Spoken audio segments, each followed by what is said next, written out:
తెలంగాణలోని government వైద్యులపై suspension వేటు పడింది. రాష్ట్రంలోని ప్రభుత్వ ఆసుపత్రుల్లో డ్యూటీకి గైర్హాజరైన 94 మంది వైద్యులపై సస్పెన్షన్ వేటు పడింది. షోకాజ్ నోటీసులు జారీ చేశారు. ఇందులో 88 మంది అసిస్టెంట్ ప్రొఫెసర్స్ కాగా 6 అసోసియేట్ ప్రొఫెసర్స్ ఉన్నారు. ప్రభుత్వ ఆసుపత్రుల్లో వైద్యులు విధులకు హాజరు కాకపోవడంపై పెరుగుతున్న ఫిర్యాదుల కారణంగా ఆరోగ్య శాఖ కొరడా జొలిపించింది. జిల్లా ఆసుపత్రులు, ఏరియా ఆసుపత్రుల్లో దీర్ఘకాలికంగా డుమ్మా కొట్టిన వైద్యులపై చర్యలు తీసుకుంది.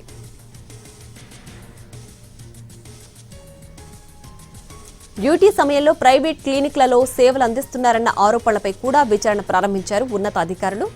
ప్రజలకు మెరుగైన వైద్య సేవలు అందించాలన్న ప్రభుత్వ ఆదేశాలను పట్టించుకోని వారిపై కఠిన చర్యలు తీసుకుంటామన్నారు.